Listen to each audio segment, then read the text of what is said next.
Welcome back to the BCS podcast, post week 7. I think we're almost at the halfway part of the regular season, which is crazy. But thankfully, with the expanded playoffs, we have like a month of meaningful bowls now, so that's fun. Yeah.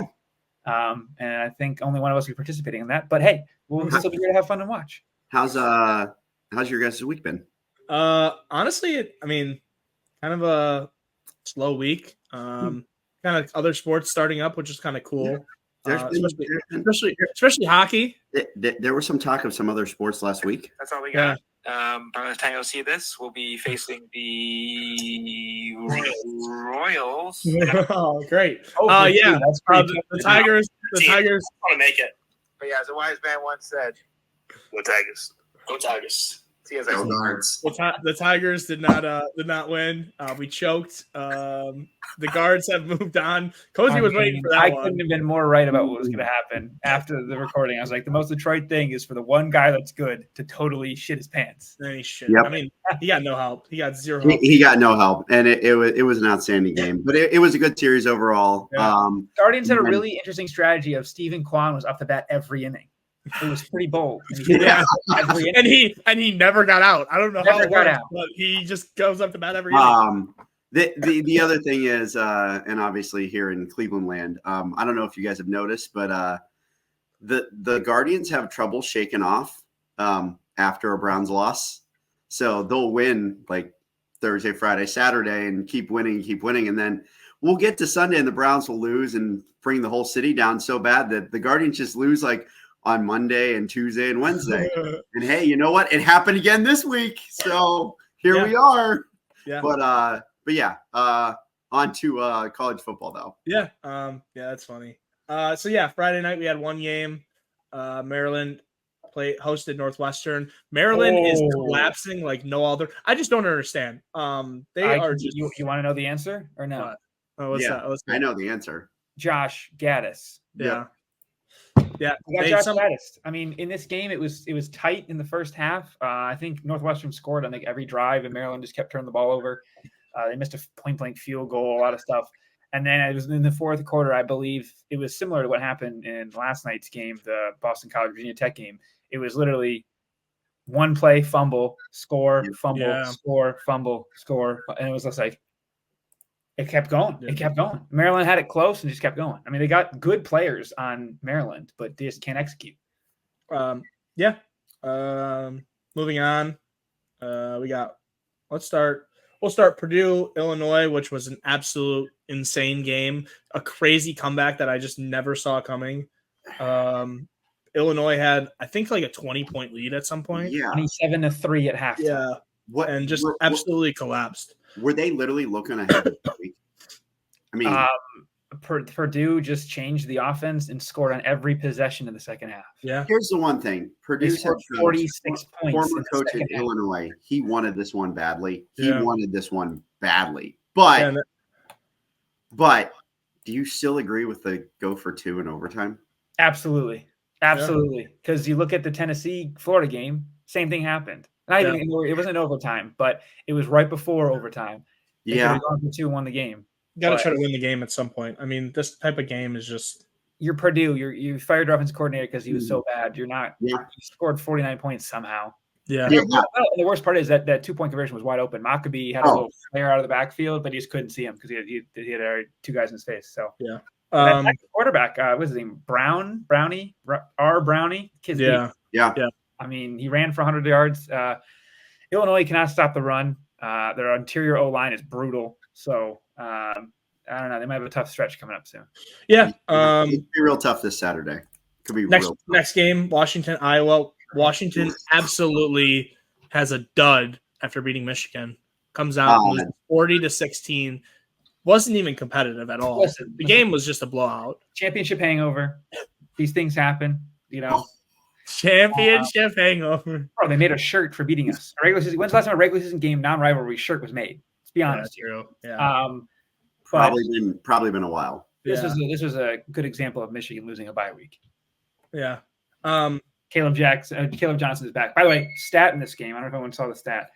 It was Cade McNamara's first touchdown pass against a Power 5 opponent since Michigan 2021 against against Iowa, where he scored against Iowa as a Michigan quarterback. Yeah, in the Big Ten championship game. I think to Luke Schoonmaker. It might have been even Eric All, another Hawkeye, which is hilarious.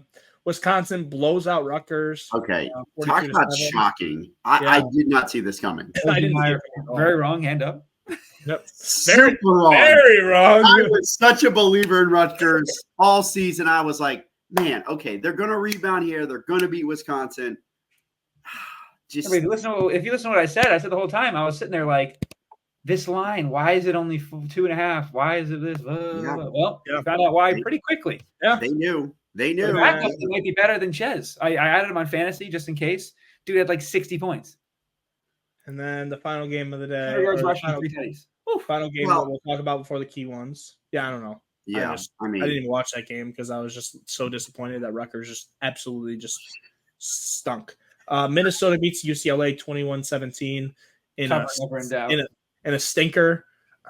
Darius Taylor led the game in rushing yards with 30 total rushing yards. That is pitiful. I think it was the first time a team traveling multiple time zones won in the Big Ten. By the way, UCLA outgained Minnesota by almost over 100 yards and still somehow didn't score 20 points. Yeah, his flexibility to win games he shouldn't is pretty good. I mean, like every time his back's against the wall, somehow he does it. Yeah, he gets killed by Iowa, and then obviously you almost beat Michigan, and then you look at it and it's just like, oh, we're just gonna beat UCLA. We're just gonna beat USC and UCLA. What's up? Minnesota owns LA. Get dunked on, nerds. Great for the conference. Great optics for the conference. It's both LA. By the way, was dominated by Minnesota. I just want to say, up until the afternoon games, this was I believe Minnesota did beat UCLA before Penn State beat USC, right? Yeah. Okay, so Minnesota was the second team to ever win a game going out west in the Big Ten. Yeah. We were like 0-3. We're 2-8 now. No, but I'm saying going out to the West Coast. Oh Yeah. So. Yeah, and the time zone thing is weird. Another one. I think the time zone game this week is USC at Maryland. Like your nose game.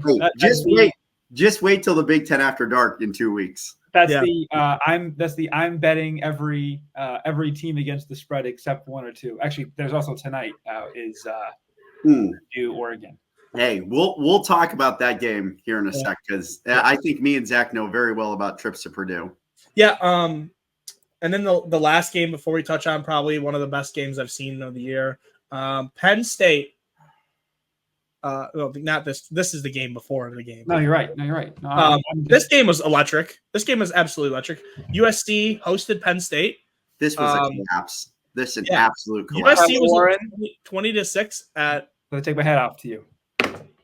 Absolute collapse. Yeah, 20-6 at halftime, and then Penn State just went absolutely bonkers. Some people said the collapse was incoming and inevitable. Yeah. Told everyone to live bet it. My boy TK smoked an entire pack of cigarettes in the second half. He said it was really getting him. He's like, he sent a photo and he's just like ripping. He said, I think he had double fisting. It just has to be said. Tyler Warren is absolutely electric. The guy lined up as quarterback at one play. He lined up as the center and caught a touchdown pass straight up the seam. He literally snapped the ball and ran up the seam and caught it. Snaps it to the backup quarterback sends it over to two tight end or two linemen out wide. With what's his name behind him, with Aller behind him, and then just throws a jump ball and he just mosses the hell out of this kid. He had 17 receptions for 224 yards and a touchdown. This guy that's like his season totals for last year. I don't even know where his draft stock would be, but he just like future second round pick of the Cleveland Browns. Yeah, he like just early third. He just jumped like so high because of this game. He played unbelievable. Every single time I looked up, it was like he was catching the ball. Unbelievable. I mean, he has 40 catches on the regular season, and then he just has this game, and it was nuts. We're talking like 17 receptions in a game. Like that's probably the most in college last week. I think they said it was like second all time. Yeah. Second all time. I mean, dude, something crazy like that. He was all over the field. It was an awesome performance put on by him. Honestly, I don't even think in the video games you can do like 17 without like 5 quarters. I mean, Drew Alar, once he settled down after the picks, most definitely looked more composed. I mean, Yeah. The big plays I really want to touch on just in this game is the 2 4th downs by Julian Fleming. Those were absolutely key to keep the game alive.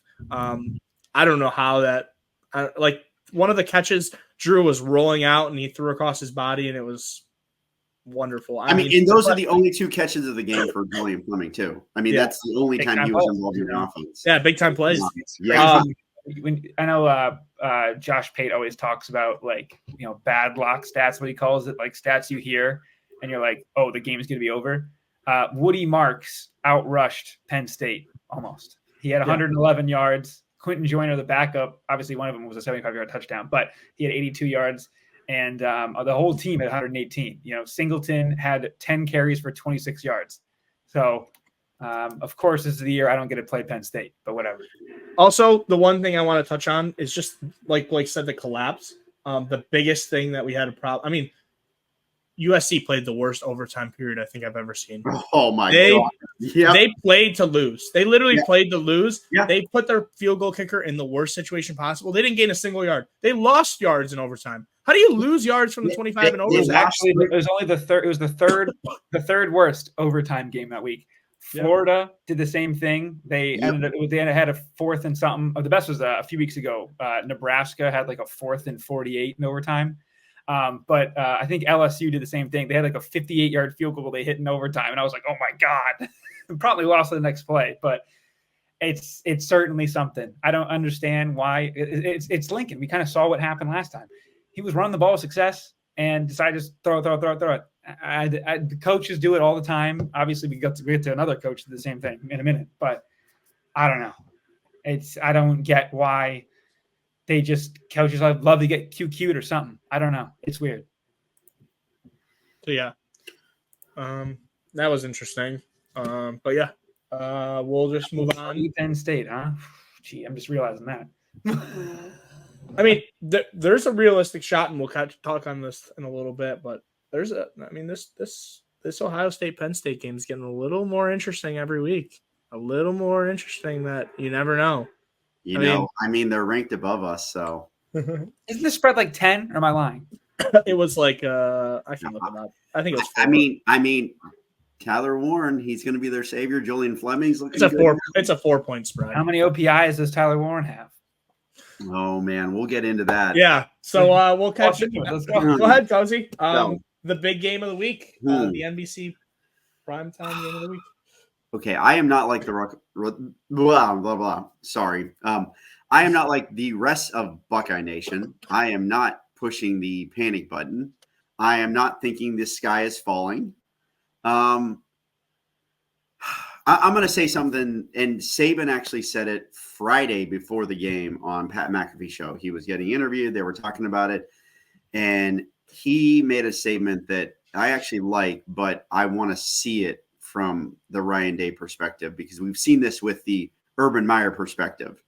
And Urban still definitely has a foot in our facilities. He's still with the program, etc. Saban put it plainly. After a loss, my team's improved and we got better and better and better. Saban has 7 national titles, and 5 of them, his teams had a loss, which is just crazy and nuts. Now, Ryan Day, has he proven that he can win the big game? Look, I mean, he's great against teams who are ranked 6 through 15. He's amazing. But you know who that team is all the time?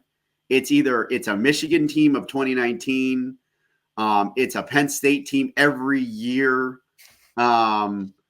It's literally like 6 to 15, like, is his bread and butter. It's Iowa that's ranked like 13th that he destroys, or it's some random team that gets ranked like 14th in the country in like Minnesota, and we just blow them away.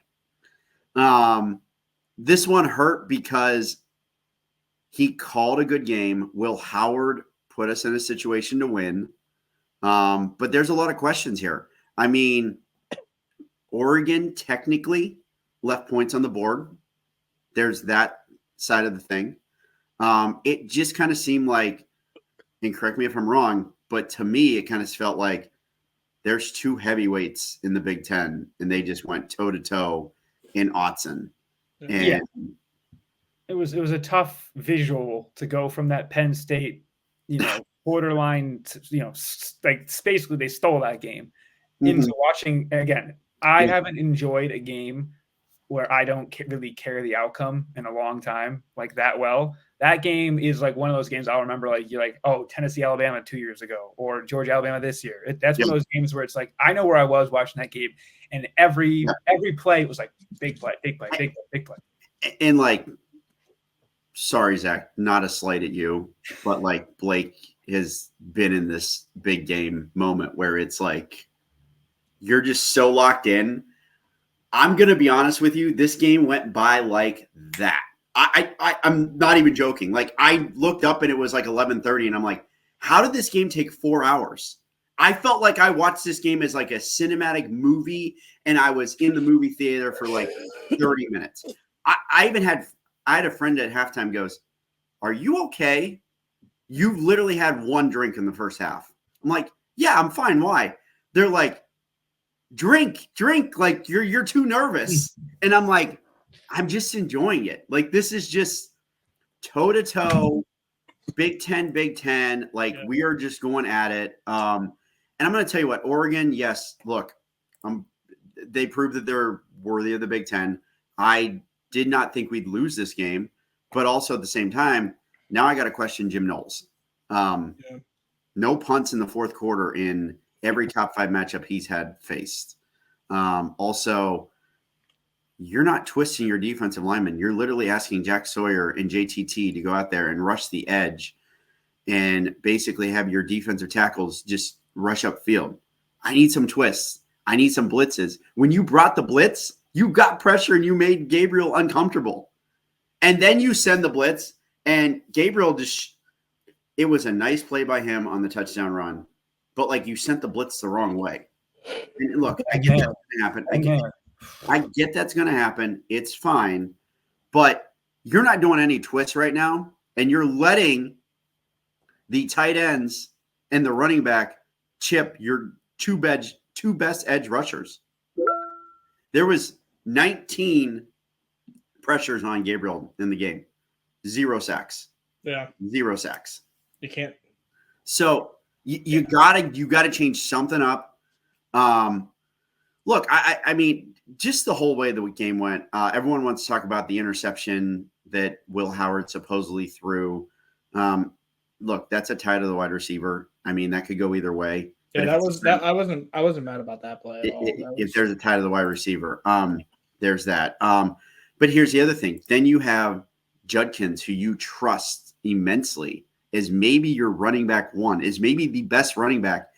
I'm going to tell you what, there's a little bit of doubt from me now to see Judkins run in this type of game. He had these games at Ole Miss where he was just non-existent. And this was another one. I mean, apparently he got hurt. So he has a surgery now. He had a surgery in this off week. So, I mean, that could have been a factor of it, but I see what you're saying. It's tough to say what exactly happened. Here's the thing. Honestly, Travion Henderson, you got to remember, he had 9 carries for like 34 yards. He had one carry for 53. Yeah.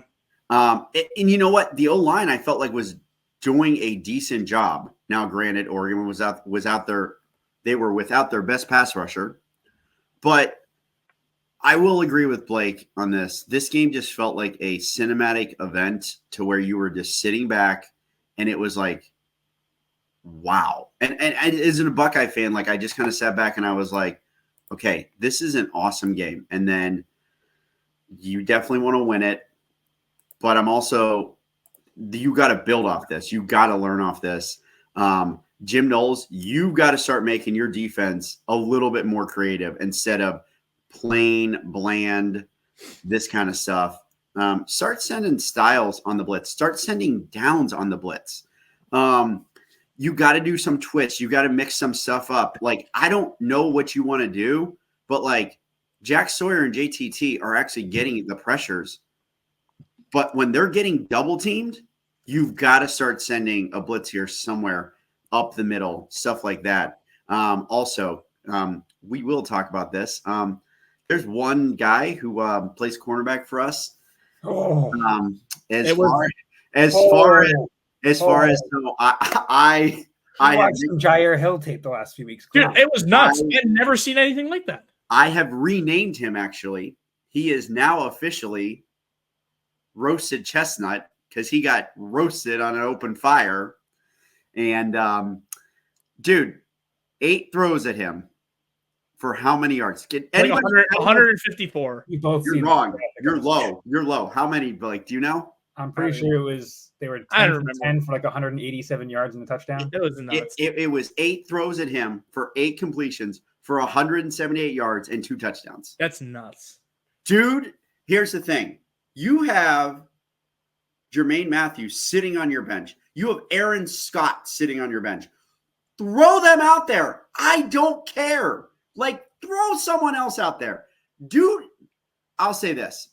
Everyone has a bad day. Everyone can recover. When you're having a bad day, you rotate. You rotate when you have the talent in the depth chart to rotate in. They're just going to keep attacking that. Exactly.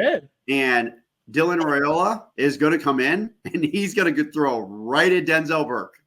Yeah. Right at Denzel Burke. Now, we have a bye week. I want to see what happens. Just the way the game played out, I mean, I think we played it. We didn't play it. It's not like we played it super tight to the vest. But Ryan Day, there was just something there that was like, okay, dude, you have a chance to put this thing away. Like, let's put it away. One big thing that did happen was on 3rd and 3, Will Howard bobbled the snap and fumbled it. Dude, it was a design run by him, and he was going to get the first down. Other thing is, on a previous series before that, I believe we were up 28-22, and TreVeyon Henderson took a 3rd and 2, 3rd and 3. 3rd and 1. Yeah, and dude, he went way inside, like cut it up in there. Find that the hole was there. Like, that's the problem that I have is the hole was there. That one also hurt. I mean, there was multiple times where we had the fumble, the onside kick for Oregon go against us, which that was a nuts onside kick. All-time onside kick. That was risky, but it was so worth it for them. I'm going to be honest with you. I can't believe that they actually pulled that off, and I can't believe that they actually did that. But, hey, good for them. They even played with a kid. Like, you don't expect that ever, you know? Yeah, and by the way, our player kind of saw it coming, and he tried to move out of the way. It was just kicked so hard at him. It was a knuckleball. It was literally a knuckleball. It was a knuckle. Yes. So, I mean, there was that. I mean, I just feel like Oregon got a lot of the breaks in this game, but then also you look at it, they had the turnover on downs, but I mean, we stuffed them at the goal line. Like, that's good on us. They missed the field goal, which, look, Oregon needs to be kind of more worried that they don't have a field goal kicker. I'm going to be honest with you. I don't know what our field goal kicker is. I'm going to be very honest with you. I have no idea. But I want to get to this, and I'm going to lead up to our field goal kicker situation. Obviously, the last drive, you now are in a position to kick a game-winning field goal. And I actually think we were not going to leave it up to the field goal kicker. I actually think that we were throwing the ball downfield, trying to score a touchdown, and win the game because he didn't want to trust the field goal kicker. Let's just say this. The defensive back from Oregon, he's not a man. Jeremiah Smith is a man. Jeremiah Smith, they both engaged contact at the top of the line, and he did shove off, but the Oregon guy also made contact too. Both can be true, but one's a man and one is not. One weighs 210 and one weighs 170 pounds maybe. Listen, one of us was sitting here saying you don't call flags like that at that point in the game, and I had zero support. Therefore, null and void complaints. Look, it could have went either way. I agree. I just don't think you call anything there because both engaged contact. Now, here is where I'm going to be real pissed off and real aggressive with the officiating. Your illegal substitution play should not have been a legal substitution. it should have been illegal participation. The rule states that on an illegal substitution, someone is running off the field and it's a substitution and you get caught with 12 men on the field. They literally threw a 12th player out there as a safety. It was so funny. And we ran a 12-person play. Hey, from the words of Urban Meyer, he said it's the smartest thing he's ever seen. So That's fine. It was a great. I will also say this. I know it was close, but also the rule on sliding is when you give yourself up, you are down immediately. That's what I thought. And Carnell Tate was standing there going like this to the official, and you can see Ryan Day on the replay in front of the official going timeout immediately too, with 1 second left. I know. I thought so. Well, on the TV, we don't know what it was in the game. Yeah, it's hard to say. We don't know what it was on the thing. The fact of the matter is you didn't review it, though. Like an important play like that. Now, this is what I'm going to say. I don't know what we have as a field goal kicker.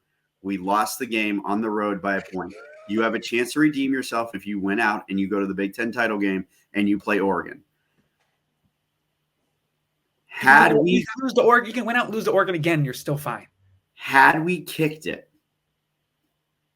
and he missed, all the confidence in that kicker is down the drain. So I'm not saying I want to lose. Is that worse than not even letting him kick? You know, like throwing at that point is we don't have a kicker. Sometimes that is the Michigan Wolverines. We are running it 3 times because our kicker can kick. But they can't have another. You know, they can't have another. But sometimes in the grand scheme of things, it is a blessing in disguise to gain the confidence of the kicker. Yeah. Because if he misses there, the whole season's shot. Yeah. I need to have him be confident, and I don't need the whole season to be shot. Now, granted, I agree with you. I think we were going for the touchdown, though. That's the problem. Yeah.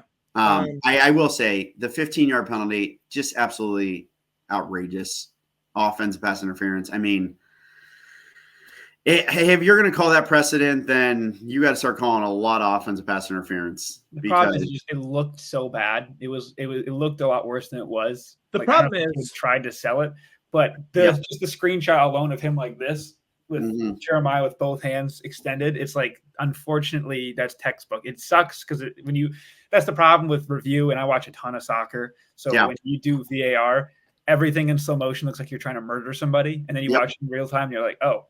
What? This is not. Unfortunately, if you look at some of his catches, it's just like he's just that big of a guy. He is. And I mean, he should honestly be getting called for more of them, and they're letting him play. But in that type of situation, I think it's just tough to call. It's such a bang play that it's almost like, dude, why are you throwing the flag there? The one thing that I will say that Oregon did well in this game is they capitalized on turnovers. I mean, Ohio State had the only turnovers in the game, and Oregon took advantage of all of them. So, and technically, the fumble loss really cost us a first down, like the Will Howard fumble loss. Yeah. I mean, and then I know it's not counted as a turnover, but the onside kick should be a turnover. I think that was the other turnover. I think they counted as a turnover. Well, the fumble or the interception on the first drive. There was no interception. I'm aware. Oh. We can go back to that interception all you want. I'm just saying. Hey, listen, I'm saying from an Oregon fan's perspective, but my biggest takeaway from the game is, so they didn't have their best pass rusher, and you just lost your best offensive lineman for the year. Yeah. Is that what happened? I blacked out for like 20 minutes of the game. Yeah. So he's done for the year. Simon, he had surgery. The way he went down, you immediately were like, "Yep, ACL gone." Sorry. Yeah. Yeah. I mean. Yeah, and that's the one position you couldn't have hurt, is what I was being told. Yeah, because the guy you got starting. I mean, you got Zen starting there now, so he actually didn't. He didn't look that bad, to be honest. I think it's just adrenaline wise coming into the game. Yeah. Now it's funny because he graded out terribly, but by the on PFF, which I take that half into account. Mm-hmm. But the way he looked on some of the plays, I thought he was fine. His pass blocking was actually better than his run blocking, which kind of explains the lack of rushing in the second half. Are we going to find? Yeah, and here's the other thing: are we going to play the type of teams down our schedule that are going to have as good a defense as Oregon had? Because I'm not sure that we are. I mean, Penn State might, Michigan might, but outside of that, who's going to have a better defense that we're going to play? Nebraska's terrible. Nebraska's terrible. Purdue's terrible. That's the thing is Nebraska's the number one defense in the country, but they don't have an offense, so who cares? Nebraska, yeah, you could say they're okay. Look, I don't think Nebraska's that good on defense, though. I agree with you. I think we'll find out this week pretty quickly.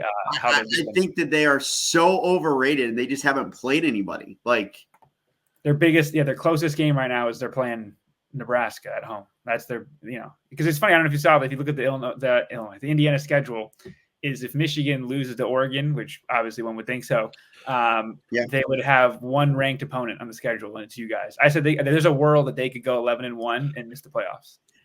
Also,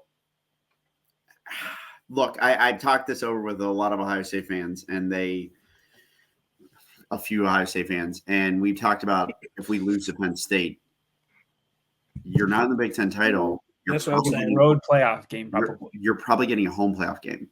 Think about it. No, I would think you're getting a road. Oregon and Penn State both go undefeated. Yep. Yeah. The whole way. And what's the rest of your schedule? That's the problem. You have no out of conference. Michigan played Texas, right? Yeah, here's the thing, though.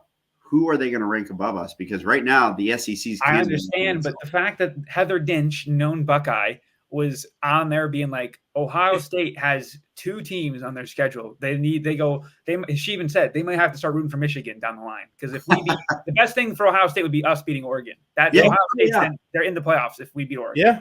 That's really it.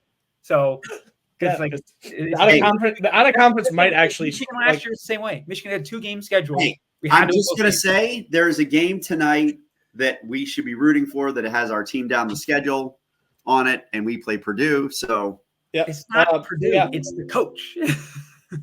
So let's talk a little bit more about some other games last week, and then we'll move on to next week. I mean, let's go back last week. I just think it's funny that the sky is falling in which the regular season doesn't really matter.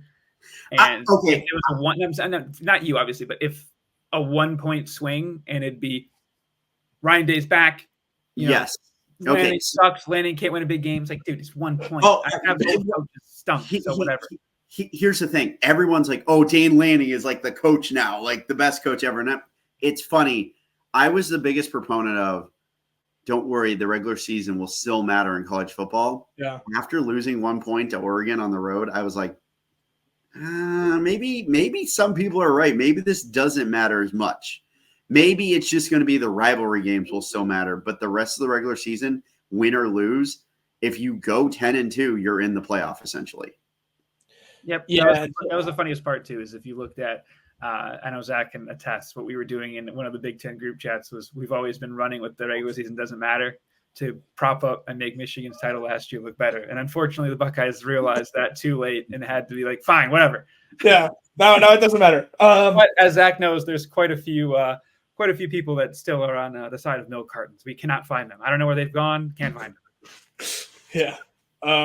That's a damn shame. I hope we can find all you guys when push comes to shove in November. I don't even know if we'll be around before that. Dude, I don't like it's crazy because it's like half the people are gone. It's like, where are they at? Where's everybody going? It was needed.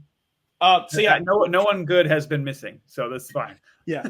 Last week, first big game, Alabama almost collapses to South Carolina. They run one of the worst 2-point conversion plays I think I've ever seen. The guy was wide open, and he got him wide open, and he overthrew it. So obviously, we know I went to a South Carolina game. I have all these people blowing up my phone. South Carolina, oh my God, your second team, like they're on fire. Yes. See how the narrative starts. It's not my second team. I just had a good time there. Relax. I know exactly. So then they pull the onside kick and they recover the onside kick, and everyone's like, "Oh my God, South Carolina, they're so back. They're so." And then they shit the bed. And then I just get a text message from like a same group chat. You got to be kidding me! Screw South Carolina. I'm like, guys, chill. Like, what a range of emotions for that game, though. I mean, just they had him. They had him on the ropes. They literally had him on the ropes. And then the best team in the country, by the way. Yeah. This is why I'm saying to you, they're going to lose again. Georgia's going to lose again. The SEC is just going to keep knocking themselves down. Yeah. Georgia's got a really good game this week. Yeah, really big game. Really big game. Things could get really bad really fast. We have a Georgia Ole Miss elimination game coming up soon. That's the only thing that's positive with the do we want playoff is we could get some elimination games soon. Can we talk about this Georgia Mississippi State game? Yeah, it was weird because it started 4:15, so they had a sneaky time. So they were basically the only time anyone was watching was when it was at the halftime of the other games, where they actually looked good. Because I was watching their game the whole time. Yep. They were the ball well. Michigan almost got the Mississippi State quarterback that's starting right now. We took Jaden Davis over that kid. I don't know. Granted, I will say this: they did give up a backdoor to get it to be 10 points, whatever. Yeah, for sure. They were also favored by 34.5 points to a terrible Mississippi State team. At home. Terrible. 20 to Maction. So yeah. Now, I was going to say they lost by 28 to Toledo. I mean, Toledo put it on them in Starkville. Now, can we also talk about the man running this program? I would just like to say, what are you doing on the sideline shoving an opposing player? That was interesting. An Ohio State fan disavowing his coach, assaulting another player. Very interesting. I believe the last time one of these things happened where a coach touched a player on an opposing team, he got fired immediately. Interesting. Imagine how Georgia's not doing that, or there's nothing coming out about it. Trying to run the call play. You're just now their coach assaulting someone is like the least of their arrests this week. Yeah, come on. What are you doing? I'm just going to say this: what type of program is actually being run at Georgia right now? Because you have all these. It's the personification of winning cures all.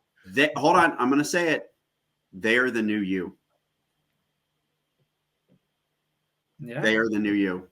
They literally are off the field in racing cars around Athens. Apparently, Athens is a racetrack now, and you have drunk racing. Yeah, and you also have what was the other arrest? Wasn't there a player who got accused of assault or something like that? Yeah, without trying to get demonetized, assault on a child. Okay, well there we go. So. Their top receiver's out for assault on a child. The other one's an assault on an unborn child. So they are the new you. They are winning, and they have bad off the field press. I need a Carson Beck rap video like Greg Olsen. No. I'm not talking the early 2000s you. I'm talking the 1980s you. That is who they are. That's literally who they are right now, and their coach personifies it too. Yeah. Yeah, we'll just move on from that. Wow, Zack doesn't want to comment on that. Huh? No, I don't. I'm not old. Sorry. Oh, you weren't born for those teams. Now we can talk about the shittiest offense of the week in back-to-back weeks because they just come out and have a dud. Tennessee. I'm on a bye week. Tennessee is looking terrible. I'm sorry. They have came out flat twice in a row on offense. I don't even know what they are. I have no kind of parlay this into the game that they're going to play. You have a team with all offense, no defense, versus a team with all defense, no offense. Sneaky Michigan. If you took what Tennessee's doing and you put them in maize and blue and a winged helmet, you wouldn't know the difference. You really wouldn't. They don't know what they're doing. They're running the ball, and they're killing people on special teams. And Samson's a beast. That's it. That's all I got right now. I can tell you, I knew someone at this game, and he said when it was 10-0. You looked around the stadium and he goes, I literally thought everyone was about ready to puke, cry, and just needed a hug.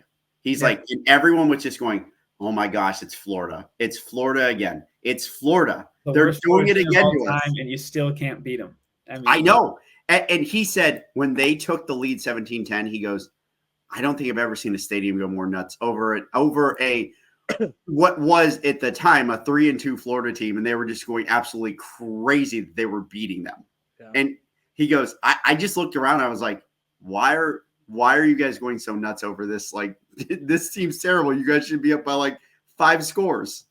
And Tennessee has this mind block with Florida to where they just cannot beat them. It's good that they got it out of there with a win. I don't know what this week is because right now you have two teams that are playing awful. And that's gonna be a really good game. I'm actually very excited to watch that. Yeah. Yes. Spain's my game at the same time. And then the last one we'll touch on, the game that I kind of watched hammered at the bar. Ole Miss loses at LSU in it was just a mess. LSU led for 0 seconds, by the way. Yeah. They won the game right at the end. Literally led for 0 seconds. Okay, so obviously seeing Ole Miss in person, dude, Nussmeier can be so good and he can be so bad. Yeah. There's no way this LSU team survives. Like, I just don't see a playoff run for them. I can't even see the playoffs for them right now. Like, I don't know how they lost to USC at this point. I'm so lost on that. I mean, they should be 6-0, but they're just not good. That's how they lost. They're not a good team. Go look at their wins. Yeah. Realistically, Ole Miss is that man. I love Lane, but dude, you are literally in the same boat as a Ryan Day and Dan Lanning right now. Now they're players. They're starting quarterback. They're starting tight end. It's posting pictures at the casino on off weeks, and I'm like, what's going on here? Are they like taking this serious? It's pretty clear that Lane is going somewhere else. Yeah, I mean, you can look at LSU and their schedule, though. I mean, you want to talk about, okay, you lost to USC. You have wins against South Carolina, UCLA, South Alabama, and your first impressive win is against Ole Miss. Oh, and by the way, you're going up against a team this coming week in 7 o'clock against a team who is literally fired up, coming off a bye week and beating number 4 Tennessee, the Hogs. Yeah. I think LSU's in trouble. I don't think they're winning in Arkansas. I think that they are a very average team. I think Ole Miss is showing that they are a very average team as well. And Ole Miss is almost like what Zack said. They're not focused. No, they're not ready. They're just not ready. They are checked out. You have a bye week this week, and they're at the casino partying it up. Like, look, I can tell you right now, every day, right now, I know someone in the building at the Woody. Every day, our team has been in there working their ass off this week. So it's maybe a bye week, but we're not doing Ole Miss style. We're not going to the casino high rolling out there. Like, I don't know. I mean. Hey, Lil Wayne was in town last night in concert, and none of our players posted on Instagram that they were there. So, just saying, there's a difference here, and I think Ole Miss is checked out now. And do I want to put it on Jackson Dart? I don't know. I mean, maybe they've lost belief in Jackson Dart because, Buddy was tough scene. Buddy was not good. He was not good last week. All right, we can talk about this week, upcoming week. Just quickly, I couldn't have nailed the Red River Shootout better myself if I tried. But here we go. What do you mean? 34-3. I said Oregon. I said Oklahoma not score, and Texas it'd be under, and Texas gonna kill them. Come on. Yeah, Texas pull out Oklahoma. Whatever. Can I get one credit on my Ohio State? I did say we were going to score 31. There you go. Yeah. So we have one spread greater than 10 this week. We have 7 games total. One game is greater than 10 spread, so we should see a lot better action. We're kind of at that good point where most of these games should be pretty decent. Some of them confuse me a little bit, but we'll start off Friday night tonight. Oregon travels to Ross-Ade into West Lafayette to take on Purdue, which everybody is considering the trap game. And I can tell you right now, there is 0.000% chance, and you can tell me if I'm wrong, there is 0 shot that Purdue wins this game. Because they have no weapons, they have no players that they do typically when they play Ohio State, when they played us. Well, they have these. They don't have a coach. They don't even have a coach. The coach who makes Purdue is in Louisville, and he's going to upset the U this week. Okay, he's a top 10 killer. It's not the program. Folks, I am here to walk both of you off the ledge on that. I'm here to let you know that there have been different coaches at Purdue, and they've still pulled off upsets. Not like Jeff Brom. That man was he had more top 5 wins. The environment there is so dead that Oregon's not even going to be able to get up for this game. That is the main problem at Purdue. Yeah. That is the major problem. And we lost one of our hosts. So we've lost. So to me, it just seems too obvious. Like, okay, of all the teams, just going to let you know, after the big win. Just going to let all these Oregon fans out there know they want to be accepted in the Big Ten. This is your rite of passage to be accepted into the Big Ten. You go to Purdue on a Friday night and you lose. On a little, it would match up perfectly with what Alabama did to Georgia into that, winning a big game, crazy fashion at home, losing to a dog shit team the next week. Every single time, Purdue is like a terrible, just god-awful team, underdog. I mean, go back and look at Ohio State in 2018 when they went to Purdue and they got the brakes blown off them. I mean, it was bad. Yeah. But here's the thing.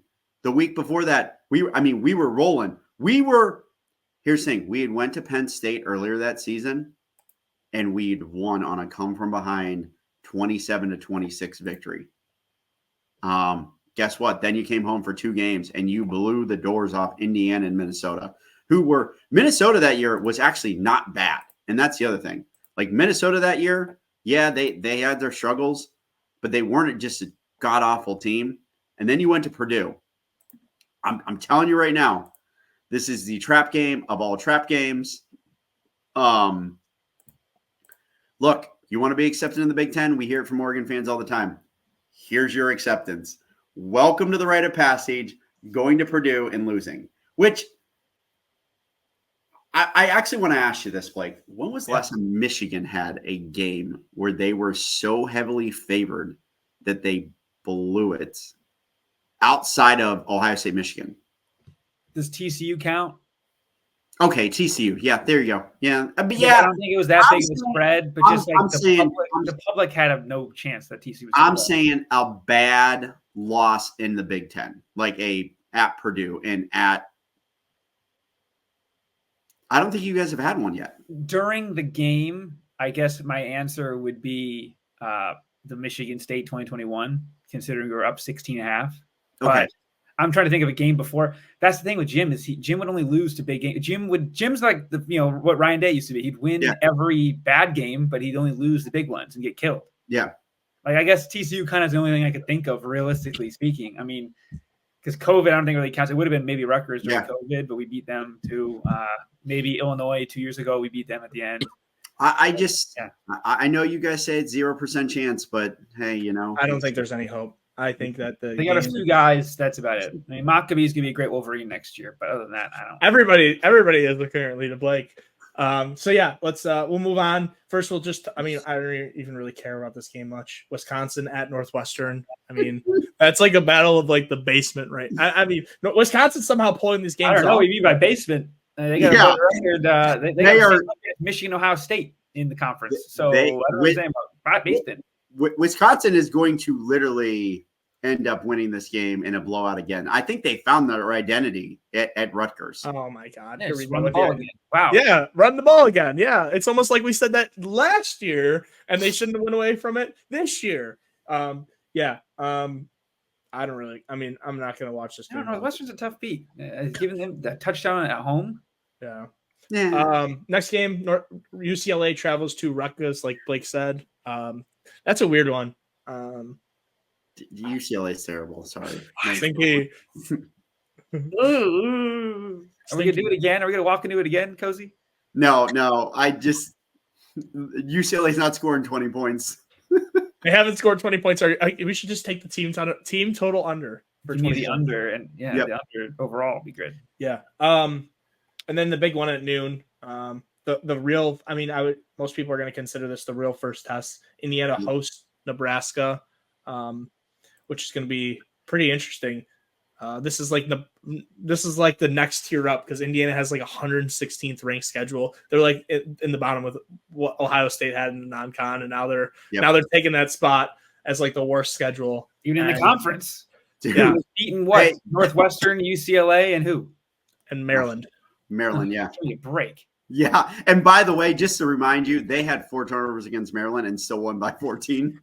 Like they didn't even play a good game. Like that's saying you look at these games and it's like Indiana could easily win this game in a blowout, honestly. Yeah. It could. But my gut tells me when these fake Big Ten good teams think that they're good, they always lose. Yeah. I'm the only thing I'm at right now. So are you doing the opposite of what happened with Nebraska, Illinois, and you're going to take Nebraska now to beat Indiana? Yes. Bingo. Yes, exactly. Or even Rutgers, Nebraska. Oh, Rutgers could be in the Big Ten championship, guys.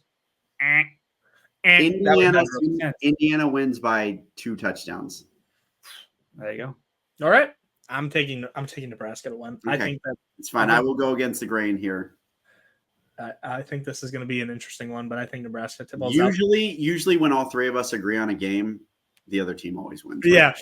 So we'll probably all agree on this one. 4:00. USC travels to Maryland in a stinker. This is going to be rough. How many? Okay, get their first road win in the Big Ten. I just want to know how many fans are going to be in the stands at this game. The tickets are under 56.5. I was going to say, is it the over-under should be the score?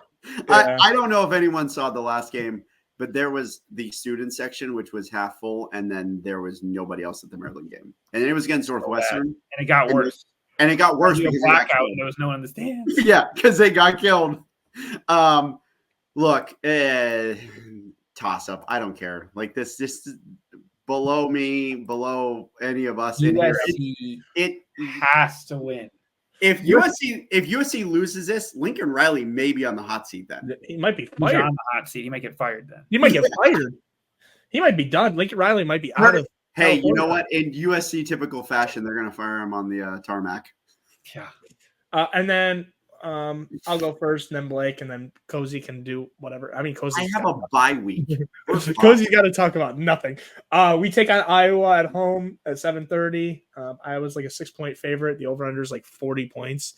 If Iowa plays like they did last week, they might score the 40 points on their own if they run the ball efficiently. If we somehow figure it out and stop Caleb Johnson, I think we have a good shot of winning this game. I think the bye week came at a perfect time right after our toughest 2 games so far to kind of refresh and let everything be taken out and figure it out. But yeah, I mean, this is just one of those types of games where I don't know what to expect. It's coming off a bye week. Maybe the team's changed a little bit in a better way, just like less turnovers, figuring some stuff out. Because some teams do that in the second half of the season, but you just never know. Iowa looked really good one week. They look really bad another week. They look really good in 1 week. They looked really bad another week. They looked really good again. It's hard to say. It's hard to say what team shows up for Iowa. I think the over is the lock of the week. I think it makes sense. I don't know if that's crazy. Listen, people are thinking this is a different Iowa team. It is a different Iowa team. Their defense isn't nearly as good as it was. No. And they score points. I mean, like, they've scored, 20 points every game this year? Yeah, pretty much. I know that's crazy to say. That's half the over. Sparty can score. Obviously, you got big plays from Childs. Childs will probably give you a big touchdown, and he'll give a free touchdown to Iowa. Like, this is kind of how these games work with a young quarterback like him. I mean, again, 30 points. We're not asking for much here. Yeah. I mean, this isn't a crazy line. Now, if you're looking at the other line, when we'll rotate to the next game, Michigan travels to Illinois. They're 3.5-point favorites. The line there is 45, and that's like, holy crap, that's a lot of points. I never can think of over-unders in my game whenever I'm playing. Yeah. Like, seriously, I don't know if you're the same way. I assume you guys are the same way. You know what I mean? Yeah. I never think of how many points are going to, score. Yeah. Because, again, we have a quarterback. I have more pass yards for my quarterback on the sports book than the other team's quarterback. I mean, even the JJ, like we never got that usually, which is crazy. I don't know if that's correct though. I mean, I don't know what to expect. Waddle has 157 points, 157, and Altmaier's 153. I don't know why. I don't know what to expect because, like you said, I mean, Altmaier would be Michigan. The idea for me is Michigan runs down their throat. We score almost every possession running the ball because their run defense sucks. And Altmaier and their two good receivers, Bryant and Franklin, they just go vertical on us. And I mean, you looked at what happened with freaking Washington. You thought Denzel Burke was bad. I raised you Jair Hill. Granted, Jair Hill's a sophomore and not a first-round pick, but still. I can tell you this, that 3.5, I think you're winning this game by a field goal. It makes me nervous. It does. Like, it really does. The spread went from a pick-em to 4, and the money's even. So if that tells you anything, it means Michigan's going to kill them. But I don't know. I don't know what to expect yet. We're off a bye. They're off an emotional game. Went to overtime against Purdue. Their defense totally quit. Here's the thing. This is what makes me nervous, or doesn't make me nervous, but to bet this game, Illinois can't stop the run. The matchup's great for you guys. The matchup's so well, dude. But it makes no sense why it's only a 3-point favorite then. But they're going to play with so much emotion. This is like Illinois' Super Bowl. This is the game. This is the game that. Have you seen those uniforms? Yeah, but okay. Well, we don't even need to touch those. Helmets are cool. Jerseys suck. But yeah, I agree with that. Illinois is. This is their Super Bowl. Like, you get a win here, and Illinois fans are going to start talking playoffs, which is going to be dumb. But the second most expensive ticket on the docket. Okay. Yeah. Who's the most expensive? Indiana. It's their Super Bowl. Yeah. 127 to get in the Memorial. It is their 20th Super Bowl. Wait, hold on. It's sold out. Only $77 to get into the game in Illinois. Wow. That's a lot for them. I'm not trying to be a dick. That's a lot for them. I know it is a lot for them.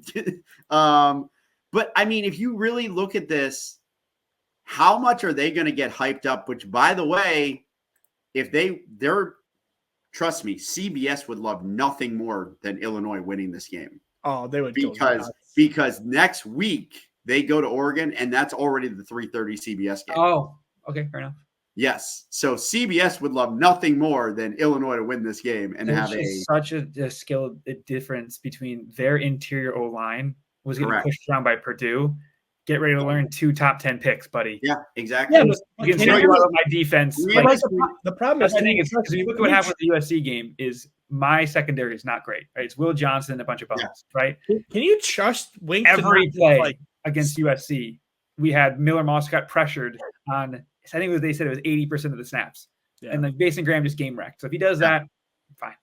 I mean, the one nervous thing you have to worry about is the Wink blitz is so much. They're just going to send the house, and then Illinois is just going to keep going over the top. And Michigan's secondary is, I mean, they have one really good player and 3 guys that nobody has a clue if they're going to be good or not that week. Jair Hill, exactly. He was the highest rated player in the Big Ten the week before.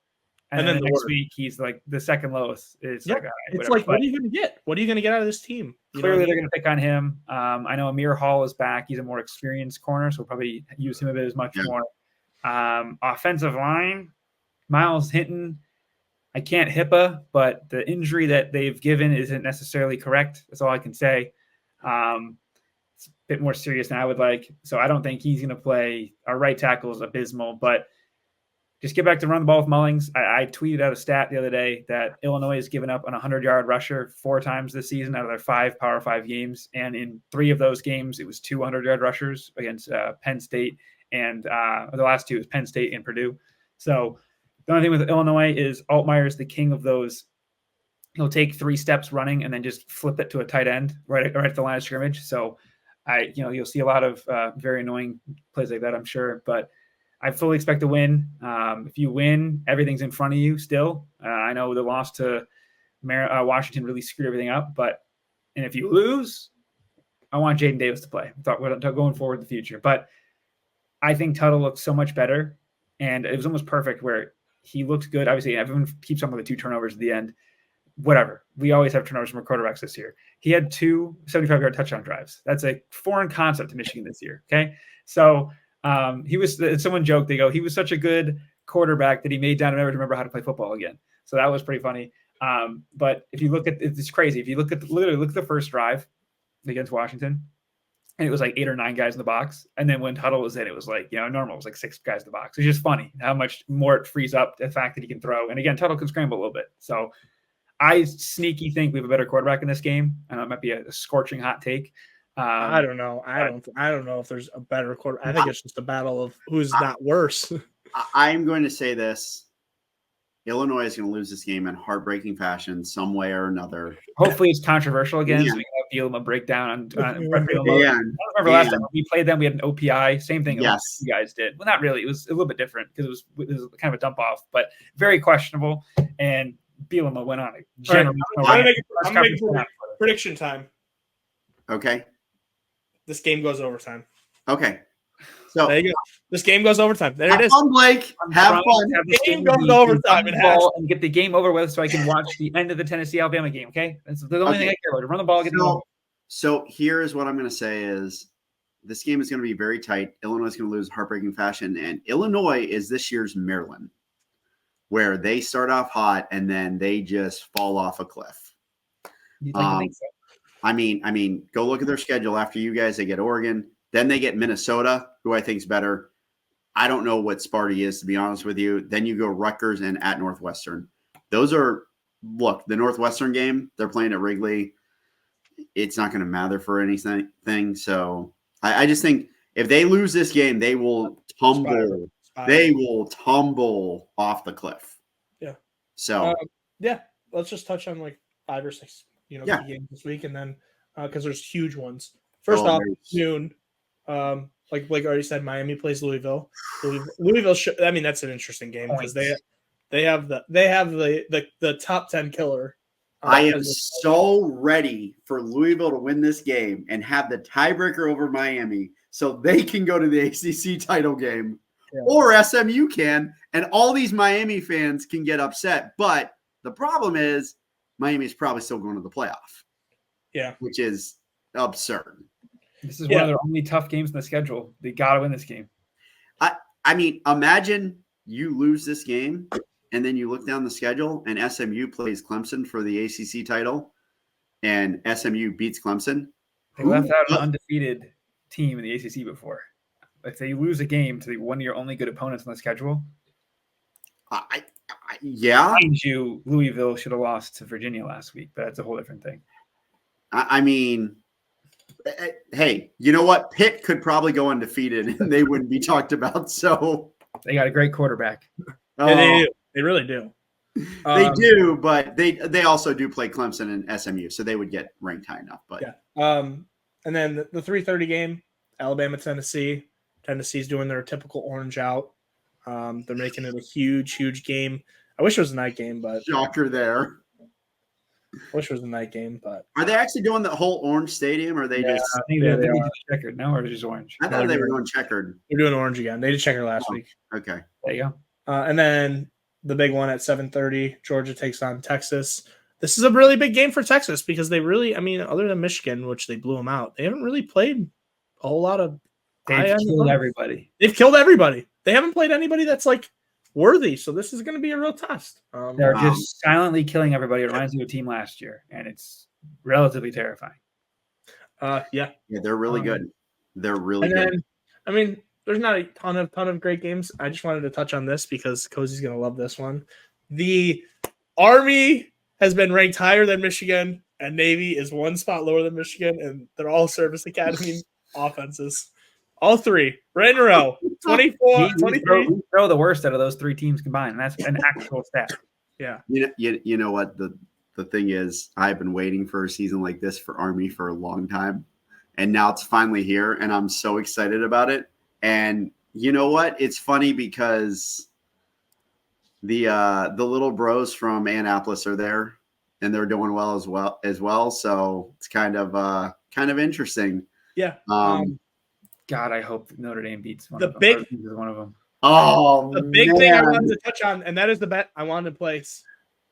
For some reason, Notre Dame is minus 120 to make the playoffs. Okay, so if they lose to one of those teams, there is no shot they should beat the playoffs. So can we talk about this? Notre Dame is sneakily look. Okay, they lost to Northern Illinois, and they beat Texas A&M, and everyone's impressed by their Texas A&M win. But Purdue, Miami of Ohio, Louisville, and Stanford. Look, I mean, Louisville has to beat Miami this week for that to be a quality schedule every year. Huh? So it's a perk of making your own schedule every year. I know, and it used to be a very tough schedule, but I'm going to be honest with you. Like, you got Navy in 2 weeks, and that game is not going to be easy for you. Granted, I believe that is in New York City at MetLife Stadium. So, home game for Notre Dame again. I mean, it's honestly kind of a joke with the way they have their schedule. Like, they're like, oh, well, we're playing Navy and we're playing Army, and it's in New York and it's a neutral site. No, it's not a neutral site. Like, you got to just another game. They legit have at USC and at Purdue and at Texas A&M. That's their road games. And every other game is at home. USC is going to be a Notre Dame home game too. No, they're they're not home games. Because remember, they're neutral site. It's still a home game. It's a home game for Notre Dame. Like, every time. Look, when they play at Yankee Stadium, it's a home game. Yes. Okay, look. Have you ever been in New York? Every Catholic guy out there is a Notre Dame fan. MetLife Stadium, when they play Navy, it'll be the 95%. It'll be the Academy kids. It'll be the Academy kids who are literally getting bussed in from Annapolis in uniform, sitting in the lower level. One of the rare good uses of taxpayer dollars. Correct. And then it's going to also be, when they play at Yankee Stadium, it's going to be the Army getting bussed in, and literally they're coming down the road from West Point. That's all it's going to be. Like, most 90% of the fans are going to go to that game. Fans are going to be cheering for Notre Dame. Yeah, true. 100%. Okay. Most of the New York guys are all Notre Dame fans. I'm just going to say this. Well, they lucked out this week because Heinous King is out for the game. So yeah, I saw that. And then the one last thing we can touch on, just because we got to have a kind of an update just to where we're at. Ashton Genty is still cooking. This guy is unbelievable. Yeah, it was kind of a rough game, which is funny to look at. Yeah, 217 yards and 2 touchdowns. I understand what I'm saying. 2 touchdowns. I watched their game, and he had a rough second half. But by the time I already tuned in, he already had 100 and something yards. It's nuts. It's insane. The memes that he's got make me. He's just standing there like the Sabrina Carpenter meme, but he also dressed up as Mike Myers the other day. I saw that. That's hilarious. He actually had more rushing attempts than they actually threw passes. Him alone had more rushing attempts. There was a crazy stat too. I hate to be the guy. There was a stat that it was Gentney versus Travion and Judkins combined, and it was a tough graphic. Oh yeah, against Oregon. It was just a tough graphic. Yeah. I mean, he ran the shit out of the ball against Oregon. I mean, the thing is, it's not even holes. This guy's making holes. I haven't seen. It's literally like you're playing a video game. It's crazy. The other thing is that I want to say is about Boise is they kind of struggled on the island. They didn't get off the bus real quick. No. I mean, it was 13-7 at halftime, and Purdue's got some dudes. Hawaii's got some dudes. Like, they were playing some hell of a defense. They got obviously old. You want to pick Purdue so bad against Oregon. You're bringing them up. No, I don't want Purdue. I want Purdue to lose by 40 tonight because they're going to. It's not even going to be close. The game is over already. They might as well just not even show up. Oh man, this is like such a freezing cold take. This is like Purdue. No, it's like the car with Cozzi. You're starting to do donuts. I'm going to get if Purdue wins, I will eat a full box of I don't know. I'm joking. I said if Andre Sunday would commit to Micheal out of the team. No, we're doing this now. Zach, what are you doing when Purdue wins? He's wearing Michigan gear. The Michigan State game. No, you can't make that for me. You're not doing that. I'm not wearing it. I'm never wearing that. No, never. Okay. If Purdue wins, you have to eat 5 bags of the little donut. No. Okay. If Purdue wins, I will eat 2 bags, full family-sized bags of Doritos. In one sitting. Oh. In one sitting. Fine. Deal. There you go. If you don't, then then I have to wear Michigan gear to the Michigan State. Yeah. All right, but that's pretty much all we got for this week. I don't know, any closing thoughts? Do we even predict the big games? I mean, I like Texas and Tennessee. I would say I like Texas, and I like give me the over in the Tennessee game because Bulls are going to figure out how to score points this week. It's a good place to find out how to get offense. Give me Tennessee. Give me. By the way, I'm taking Arkansas. I think I've already said it. They're going to beat LSU. And give me. I can't see Georgia going. Georgia's not that good. I think it's Texas is way above the rest of everybody else in the SEC. Can't confirm. I think Texas is the best team in college football right now. Hot take. Yeah. Number one team is the best team in the country. Hot take. No, I'm kidding. Number one team is the best team in the country. Yeah. But the Oregon team's pretty good. I don't know. If I'm not going off much. I think they're pretty good. Yeah, they might be pretty good. They lose tonight. It's crazy. Oh yeah, I mean, if they lose tonight, get ready. 2 full-size bags. God, you thought Cozzi pulling receipts with the Guardians is bad. My goodness. He was recording this on. Boiler up. All right. Well, that's all we got for this week. Thanks again as always, and we'll see you guys next week. See ya.